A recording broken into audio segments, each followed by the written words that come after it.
Hi, this is a video on three-dimensional trigonometry. In some cases, you may have to use Pythagoras theorem as well. Okay. Now here we have a very typical example of a three-dimensional figure, which is a cube. It could be a cuboid as well. If the dimensions are different, then it becomes a cuboid.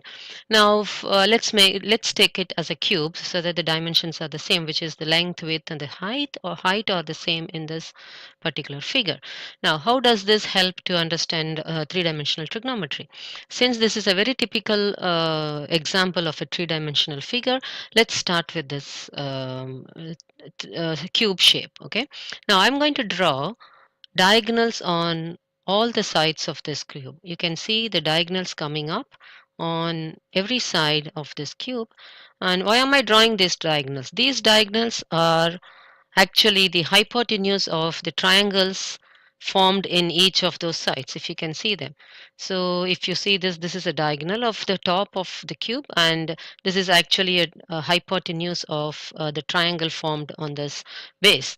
If you know the dimension of the base, then you can actually find the length of this diagonal, and the length of every diagonal that you have on all the sides of the cube, you can find them if you know the dimensions. Yes, so this is just Pythagoras theorem.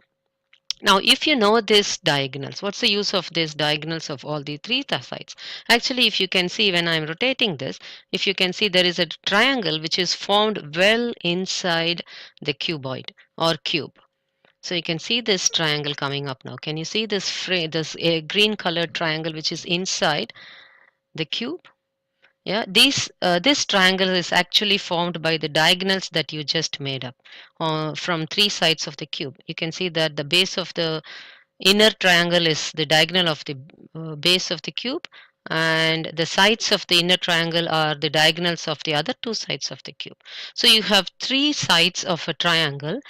This triangle is not a right angle triangle, and this triangle is formed from the diagonals of three of the sides of the cube.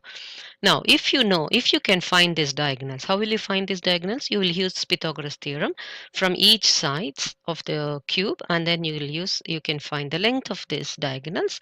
Once you know the lengths of these diagonals, you are actually knowing length of the sides of the triangle that's well inside the cube now. Now, once we know these lengths, now we know a triangle with three sides known, right? You know the length of the three sides. So how does it help?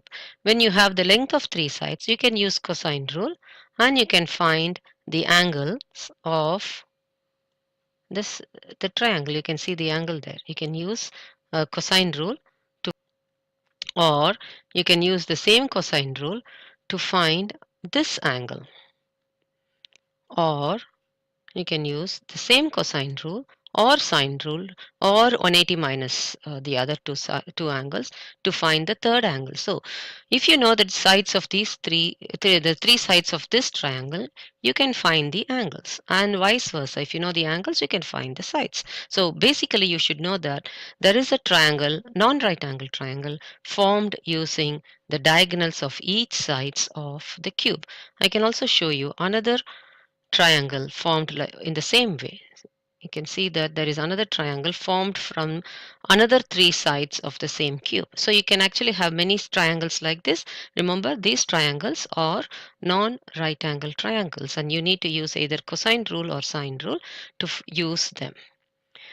Let's see another important aspect of this cuboid or cube, for example. Now I can have, let me take off these angles. I can have another big diagonal. The diagonal from one point of the cuboid to exactly the opposite point of the cuboid. You can see that this diagonal red colored line goes through the cuboid. Can you see this? This is actually a diagonal which is through the cuboid. Now, what type of triangle can I form with this? So I'm going to ask you, what is the angle of this diagonal of the cube with the base of the cube? So how will you find that? So in order to find the base of the cube, you need to have this right angle triangle. So this right angle triangle gives you the angle of the diagonal of the cuboid or cube, which is the red line, with the base, with the diagonal of the base, which is same as the angle with the base. So if you are asked to find the angle of the diagonal of the cube with the base of the cube, what you need to do is you need to find the diagonal of the cube, of the base of the cube, and then you need to find the diagonal of the whole cuboid, and then if you are given the height, you can find the diagonal of the cuboid using Pythagoras theorem. So you know the base diagonal, you know the height of the cuboid, and then you can find the length of this diagonal of the cuboid using Pythagoras theorem. Once you can find these three lengths, that is the height, the diagonal of the base, and the length of the actual diagonal of the cuboid, then you get a right angled triangle. And if you get this right angled triangle, you can find this angle, which is the angle with the base made by the diagonal of the cube. So you're actually finding the angle of the diagonal with the base. You can see this. So you can use SOHCAHTOA because this is a 90-degree triangle. So you can find this angle. If the angle is given, for example, you can find another side of the triangle using sine or cosine or tan ratio. So this is how you use trigonometry inside a cuboid. And according to the question, you need to be able to identify what type of triangle you are going to look into. So there are two triangles possible. First triangle is with the sides being the diagonals of the three sides. So you can see that original one before that we had. Or there is another triangle which is a 90-degree triangle, which is made by the height of the cuboid and the diagonal of the base plus the diagonal of the whole cuboid, which is from one end to the other end of the cuboid. Hope this helps. Okay, here you are having a different type of three-dimensional figure. This is a pyramid. For simplicity's sake, I'm taking the base of the pyramid to be a rectangle. You can have the base as a triangle or any other polygon, but I'm taking it as a rectangle because that's commonly used. Now, what are the types of triangles you can get in this? For example, the only place where I can draw the diagonal is the base, correct? So I'm going to draw the diagonal of the base like this. So can you see any triangle being formed here? Yes, we can. So let me make the triangle. The triangle is here, which is formed by the base of the pyramid and the two slant heights of the pyramid. You can see that. So this triangle, you can find the angles of this triangle if you know the slant height of the pyramid, which is the sloping height of the pyramid, and if you know the dimensions, the base dimensions of the pyramid, you can use Pythagoras theorem and find the diagonal. So if you know the diagonal and if you know the slant heights, you have the three sides of this inner triangle. And when you have three sides of a triangle, you can definitely use Pythagoras theorem and find this. Sorry, you can use cosine rule and not Pythagoras theorem. You cannot use Pythagoras theorem because this is not a right angle triangle.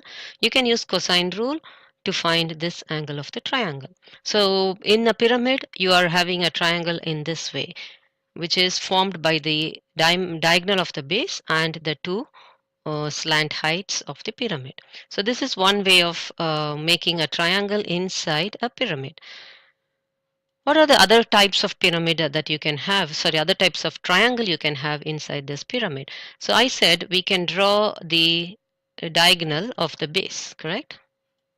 So I have drawn the diagonal of the base. With one diagonal, you can actually have one triangle, and with the other diagonal, you can of course have the other triangle.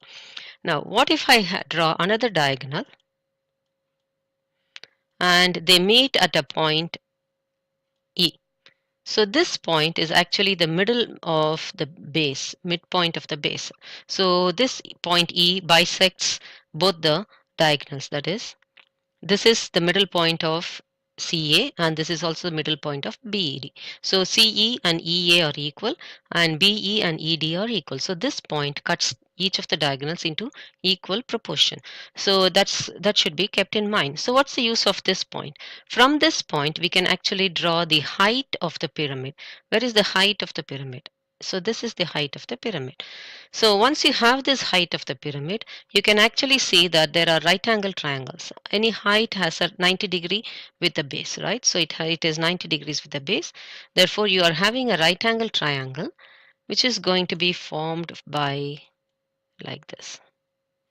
So you have a 90-degree triangle with the height of the pyramid, half of the diagonal of the base of the pyramid, and the slant height of the pyramid. So you have a right angle triangle, and of course, if you have right angle triangle, you can use Pythagoras theorem to find the sides. You can use SOHCAHTOA to find the angles. So you can find this angle actually using SOHCAHTOA if you know the height, if you know the other dimensions, like if you know the dimensions of the base, you can find this base length, the length of this base. If you know the length of and width of the base, you can find the diagonal of the base, and this would be half of the diagonal. So you'll have the base of this right angle triangle, and if the slant height of the pyramid is given, you have the hypotenuse of the pyramid, sorry, hypotenuse of this right angle triangle. And if you can be asked to find the height of the pyramid, which means you can use Pythagoras theorem with the base and the hypotenuse to find the height of the triangle that is formed inside the pyramid. So that's one way of using Pythagoras theorem if the height was asked. But if the angle was asked, you can use SOHCAHTOA, which is going to be sine of this angle is equal to opposite side over the hypotenuse, and then you can find this angle. So again, what you need to know here is there could be different types of questions, but you need to know the types of triangles that you can get into inside this pyramid as you did in your um, cube. So in the cube you also had some things like this, but it is different in a pyramid. The base could be anything. Depending upon the base, you'll have different types of triangles inside a pyramid. We'll see more questions soon.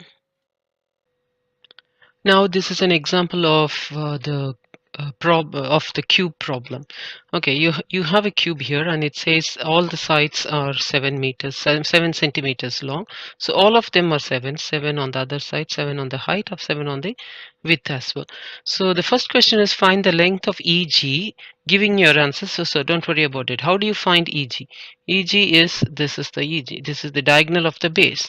As I said in the first part, the diagonal can be found using Pythagoras theorem because this is a square base, right? This is 90-degree. So you have 7 and 7 as your side. So EG will be square root of 7 square plus 7 square. And you can simplify this answer. So this is EG. Length of AG. Where is AG? AG is like from one side of the cube to the other corner of the cube. As I said, this is the actual diagonal of the cube. So you are finding the length of this AG. You know that the height of the cube is 7, and you found EG now. So in order to find AG, so AG is a right angle triangle now. If you see the first part, then this is the triangle formed by the diagonal of the cube with the base as the diagonal of the base as the base of the triangle and the height as the height of the triangle. So you can use Pythagoras theorem again. So this is square root of EG square, whatever you found EG square plus 7 square, which will be the hypotenuse, which is AG. So AG is the full diagonal, which can be seen in the three-dimensional figure. Find X, the size of EGH. EGH. So this is the angle that you are asked to find, which is a right angle triangle. So you know this is 7, this is 7. So EGH should be 45 degrees using tan formula. Tan X is equal to 7 over 7, opposite over adjacent. Therefore, this gives you X is 45 degrees. Okay. You can check this out later. Find Y, the size of EGA. So what is EGA? Okay, EG is here, and A is actually the big diagonal that we were talking about. So this is the triangle, and we need to find this. So since you found AG and you know what is EG, you know AG, you can say that this is adjacent side over hypotenuse for this angle, and then you can use cosine rule for finding this. So cos of angle EGA is EG over AG, and you know EG, you know AG that you found here, and you can just substitute in that and then find inverse cos, that is shift cos inverse, which is cos -1. Okay, you can use this to find the angle.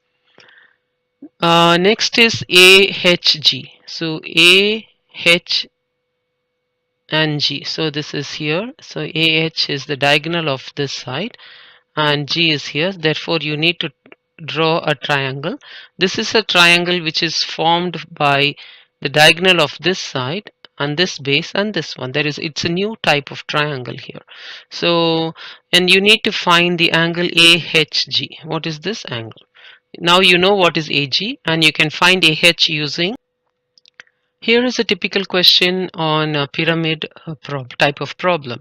Now in this question it says it's a square base, therefore this is 12 and this is 12. It's a square base, and then the slant height is given as 23, and that's it. That's all it is given here. Now W is the base. It's a point on the base directly under the vertex, which means that this is a 90-degree triangle. If AW has a length of z centimeters, so which is half of the diagonal, this is z centimeters, calculate z to z. Okay, z is nothing but half of AC, and AC is the diagonal of the right angle triangle with 12 and 12, which is the diagonal of the base. Therefore this is square root of 12 square plus 12 square. So which is AC, but AZ is half of AC, therefore this is half of AC is AZ, which is actually termed here as Z. So you can find Z using this process. Now if the size of VAW, which is this angle, so you are talking about this and this and this, the right angle triangle which was shown in the three-dimensional figure before. Find theta to two decimal places. So the height is not known, but you know this and you know the slant height, so you can use adjacent over hypotenuse to find the angle, which is. Here is another different type of question here. Even though you are going to use either one of those figures that we just saw, but this is a different application based question. Betty and Anuj stand on north and east of a tall tree respectively. They are 100 meters apart, which means the distance between Betty and Anuj is 100 meters. The angle of elevation of the tree from Betty is 40 degrees, while from Anuj it is 50 degrees. Find the height of the tree. So this is the question. A typical diagram would look like this. So if you can see, this is Betty and this is Anuj, and it says the distance between Betty and Anuj is 100 meters. So this length is 100 meters. You can create this as a cuboid, right? So this is Anuj's distance from the tree and this is Betty's distance from the tree, and it says the angle of elevation, which is like from this side. So angle of elevation is here, and this one is, if you can go back and see, angle of elevation from Anuj is 50 degrees. So this is 50 degrees,